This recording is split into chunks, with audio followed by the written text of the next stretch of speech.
السلام عليكم ورحمة الله وبركاته. وعليكم السلام ورحمة الله وبركاته. الحمد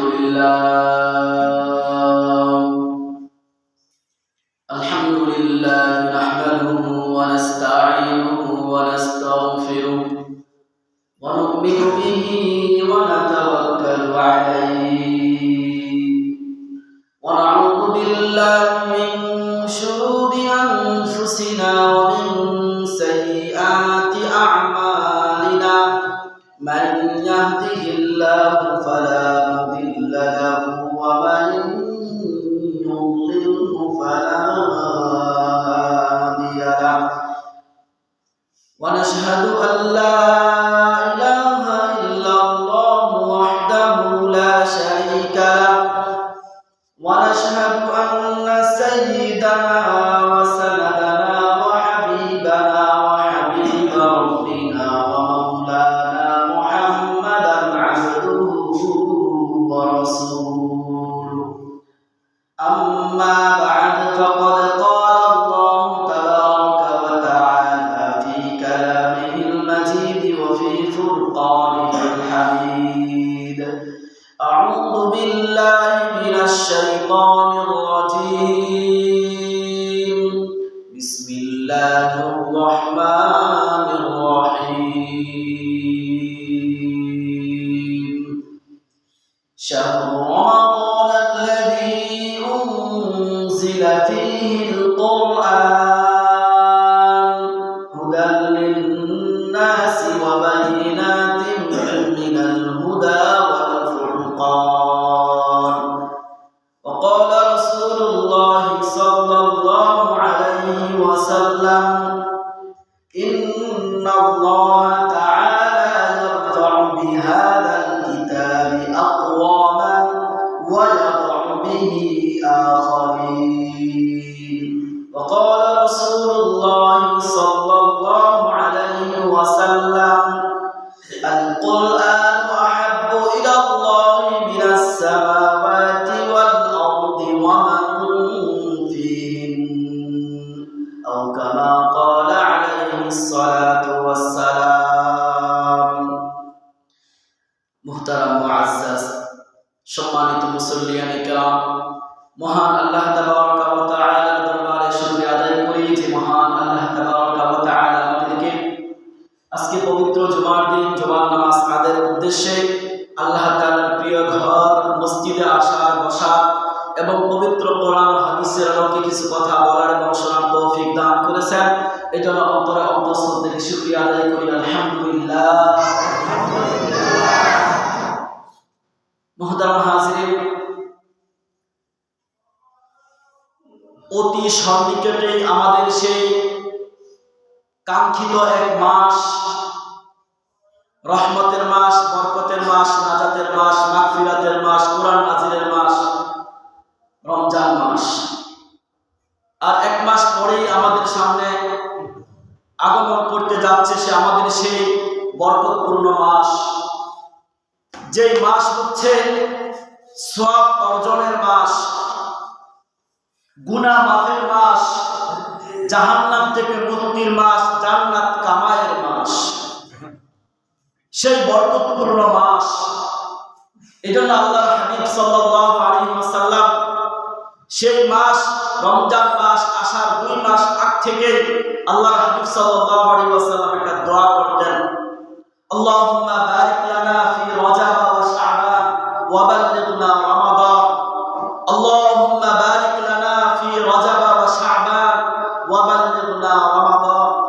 হে আল্লাহ, আপনি আমাদেরকে রজব এবং শাবানে বরকত দান করেন এবং হায়াতে তয়্যিবা দান করে রমজান পর্যন্ত পৌঁছিয়ে দেন।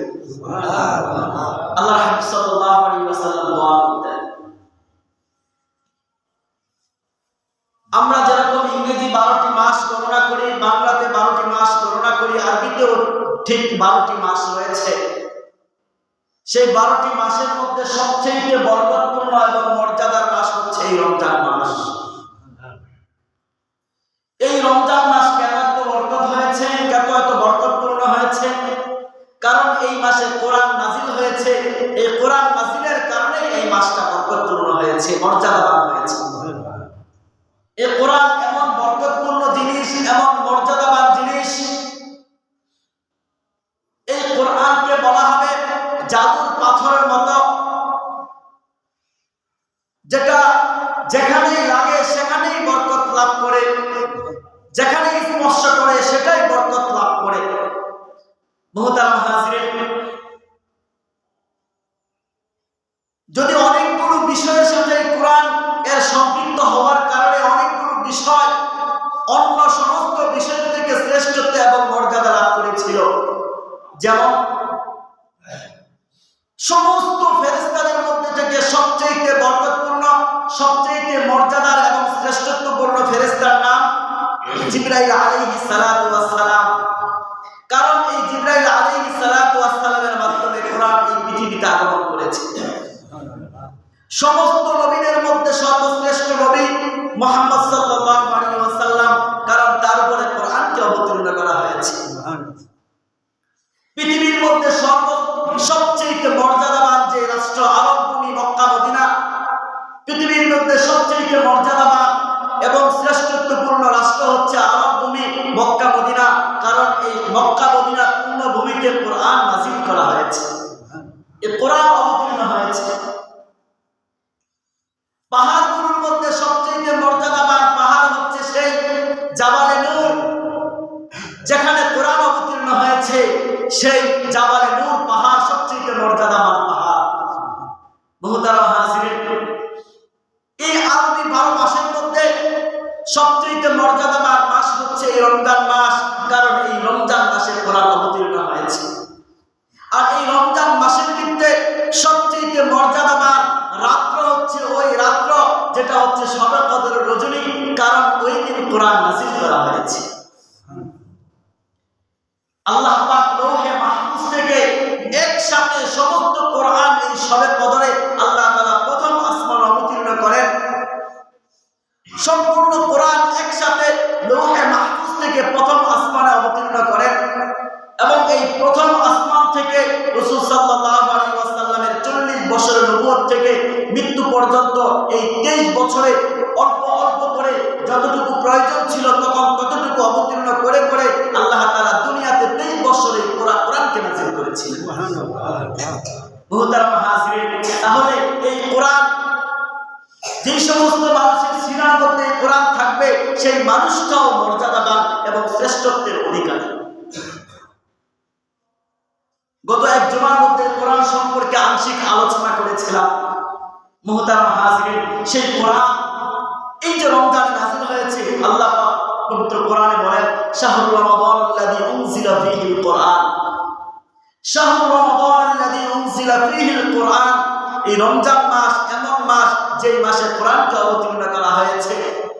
এই কোরআন কেন অবতীর্ণ করা হয়েছে? হুদাল লিন্নাস, মানুষের পথ প্রদর্শনের জন্য। মানুষ তার দৈনন্দিন জীবনে কিভাবে চলাফেরা করবে, তার ব্যক্তি জীবন, পারিবারিক জীবন, সামাজিক জীবন, রাষ্ট্রীয় জীবন সে কিভাবে পরিচালনা করবে, এর গাইডলাইন হিসাবে, পথ প্রদর্শন হিসাবে তার পথ দেখানোর জন্য এই কোরআন হুদাল লিন্নাস, কোরআনকে অবতীর্ণ করা হয়েছে। মুহতারাম হাজিরিন, এই কোরআন এর উপরে আমাদেরকে আমল করতে হবে। এই কোরআনের অনেক ফজিলত রয়েছে, অনেক ফজিলত রয়েছে, যেগুলো বলে শেষ করা সম্ভব নয়। কয়েকখানা হাদিস আপনাদের সামনে পেশ করব। মুহতারাম হাজিরিন, আল্লাহর হাবিব সাল্লাল্লাহু আলাইহি ওয়াসাল্লাম বলেন মান ক্বরাআল কোরআন, মান ক্বরাআ হারফান মিন কিতাবিল্লাহি ফালাহু বিহি হাসানাতুন ওয়াল হাসানাতু বিআশরি আমসালিহা। লা আকুলু আলিফ লাম মিম হারফুন ওয়ালাকিন আলিফুন হারফুন ওয়া লামুন হারফুন ওয়া মিমুন হারফুন। আল্লাহর হাবিব বলেন এই কোরআন থেকে যে ব্যক্তি একটি অক্ষর পাঠ করবে তার আমলনামায় একটি নেকি লেখা দেওয়া হবে, আর সেই একটা নেকি হচ্ছে 10টা নেকির সমপর্যায়। আল্লাহর হাবিব বলেন লা আকুলু আলিফ লাম মিম হারফুন, আমি এটা বলি না যে আলিফ লাম মিম একটি অক্ষর, আমি এটা বলি না, বরং আলিফুন হারফুন ওয়া লামুন হারফুন ওয়া মিমুন হারফুন, বরং আলিফ একটি অক্ষর, লাম একটি অক্ষর, মিম একটি অক্ষর। এই আলিফ লাম মিম যে ব্যক্তি বলবে তার আমলনামায় সাথে সাথে 30টি নেকি লিখে দেওয়া হবে। মুহতারাম হাজিরিন, এটা তো স্বাভাবিক অবস্থা। কিন্তু যখন রমজান আসবে, আমরা জানি রমজানের আমলগুলোকে 60 থেকে 70 থেকে 67 গুণ পর্যন্ত বাড়িয়ে দেওয়া হয়।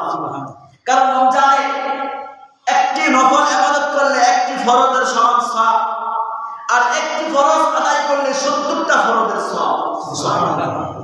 স্বাভাবিকভাবে